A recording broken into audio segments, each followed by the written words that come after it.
May it please the court, my name is Trisha Lamb, and along with my co-counsel Yahaira Aguilar, we argue on the side of petition in today's case of student for fair admissions versus University of North Carolina. Today we will be answering the following question presented, which is, should the court overrule Gutter v. Bollinger? The court should overrule Gutter v. Bollinger.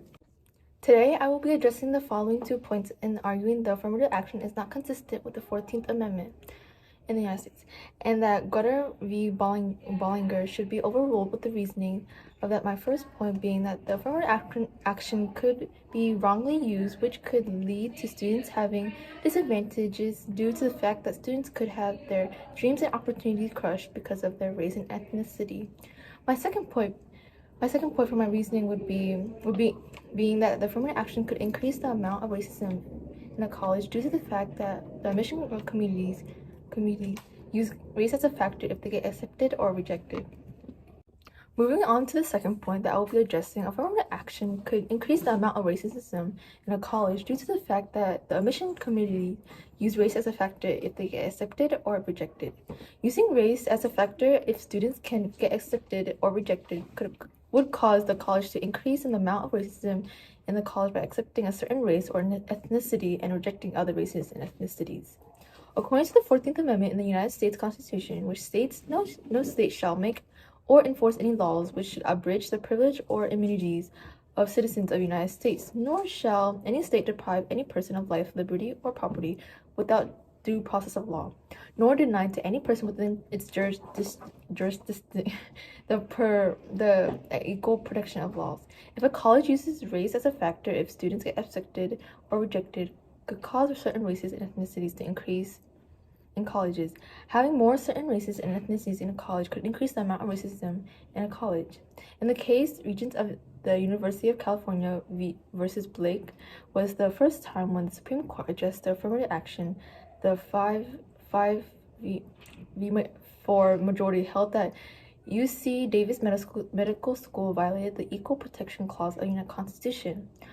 What UC Davis Medical School created an application process where 16 out of the 100 spots were reserved for the minority races and ethnicity, which violated the Equal Protection Clause by giving the minorities more opportunities and advantages, but the majority gets disadvantaged in these opportunities. The case talks about how the quota system is unconstitutional and that the university is using affirmative action to cause more diversity in colleges and the amount of diversity in colleges using affirmative action, but colleges use less diversity when colleges prefer a certain race or ethnicity. To sum everything up that has been stated above, the Supreme Court should overrule Gutter v. Bollinger, with the reasoning that the affirmative action could cause disadvantages and advantages for certain races and ethnicities, which could cause students to have their own dreams and opportunities crushed because of their race and ethnicity. Also, another reasoning is affirmative action could increase the amount of racism due to the fact that the admission committees use race as a factor if students get accepted or rejected from colleges. May it please the court. Today my name is Yahaira Aguilar, along with my co-counsel Trisha Lamb. Today me and my partner are here to argue the side of petitioner in today's case of students for fair admission v. University of North Carolina. Today we will be answering the following question presented, which is, should the court overrule Gutter v. Bollinger? The court should overrule Gutter v. Bollinger. Today I will be addressing the following 2 points and arguing that affirmative action is not consistent with the 14th Amendment in the United States Constitution. My first point, affirmative action can be used in very racist ways, reducing the opportunities given to the students who are people of color across the country. As for my second point, affirmative action can be a disadvantage for first-generation students attending college. Moving on to my first point, affirmative action does go against the 14th Amendment, which states, no state shall make or enforce any law which shall abridge the privileges or immunities of citizens of the United States, nor shall any state deprive any person of life, liberty, or property without due process of law, nor deny any person within its jurisdiction the equal protection of laws. This amendment states, regardless of skin color, race, or ethnic background, everyone should be treated the same as the citizens of the United States of America. Affirmative action is used and abused. which unfortunately leads to other students having disadvantage getting into colleges, just simply because of the skin color and race, which is extremely unfair. Affirmative action, while it might try to create opportunities, it can also lead to a less diverse space. Not to mention, in recent demographic chart, Yale's racial demographics show that white students attend more than any other race. 33% of students attending Yale University are white, higher than any other race at the school. Even if you look at other Ivy League schools, racial demographics, you can see a very similar pattern of the majority of students attending these schools are white. Not only can we see this happening in high-ranked Ivy League schools, but as well as schools like community college and local colleges across the United States of America. In conclusion, overall, affirmative action can be used in very racist ways, decreasing the opportunities given to students that are people of color. Does the Equal Protection Clause of the 14th Amendment prohibit race-conscious affirmative action? The Equal Protection Clause of the 14th Amendment does prohibit race-conscious affirmative action.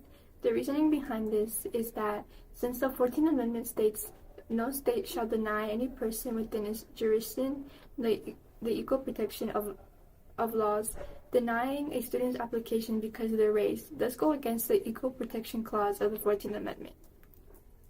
How does legislation enacted by Congress in the 1860s and 1870s affect your answer to question number 1? The legislation in the 1860s and 1870s passed a bill that guaranteed all citizens, regardless of color, access to accommodations. Let's assume that the framers of the 14th Amendment concluded that race-conscious legislation was constitutional in the 1860s and 1870s. Will the argument still work more than 150 years later in a very different society? Yes, because all the same rules still apply in a society. Let's assume that the framers of the 14th Amendment thought that the people of African descent deserved certain race-conscious privileges due to the context of slavery. Would the framers have argued that members of other races such as Hispanics, Asians, and Native Americans could receive similar privileges? The farmer would argue that members of other races should receive similar or equal privileges, with the reasoning that the 14th Amendment in the United States Constitution states that. What would the framers of the 14th Amendment have thought about affirmative action policies that benefit people based on sexual orientation or gender identity? The farmers would most likely thought of something unequal. Does Brown versus Board of Education, 1954, prohibit race-conscious affirmative action? In your answer, please address Baki and credit. Brown versus the Board of Education does not prohibit race-conscious affirmative action. Brown versus the Board of Education talks about how the segregation of race in public school, and the case also talks about how. Does Brown versus Board of Education, 1954, prohibit race-conscious affirmative action? In your answer, please address Baki and Gritter. Brown versus the Board of Education doesn't prohibit race-conscious affirmative action. The Brown versus the Board of Education talks about how the segregation of race in public schools. The case also talks about Plessy versus Ferguson, which held that racially segregated public buildings were legal so as long as the buildings for black and whites were equal. This was also known as the segregation but equal doctrine. In 2003, Glitter observed that 25 years after this case, the use of racial preferences will no longer be necessary to further the interests approved today. Will there ever be a point in time in which racial preferences are no longer needed? If not, should the court allow racial preferences to go on forever? There will be a time period where racial preferences are no longer needed. The court shouldn't allow racial preferences to go on forever. There has to be one time period where racial preferences will no longer be needed. Should Glitter versus Bollinger be overruled? Please address the Supreme Court's recent discussion of the stare decisis in Dodds versus Jackson Women's Health Organization. Grutter versus Bollinger should be overruled, but instead used to find a way to make schools run better because of the use of race in admissions. The Equal Protection Clause does not prohibit the law school's narrowly tailored use of race in admission decisions to further a compelling interest in obtaining the educational benefits that flow from a diverse student body. If the court declines to overrule Grutter, can the plaintiffs prevail? Indeed, she could state that her voice is not heard because of her race and ethnicity. If the court overrules Grutter, will the military have difficulty recruiting a diverse armed service? No, not necessarily, since the military doesn't focus on race and ethnicity. In conclusion, this court should overrule Grutter v. Bollinger, and the court shouldn't let higher education use race as a factor in admission.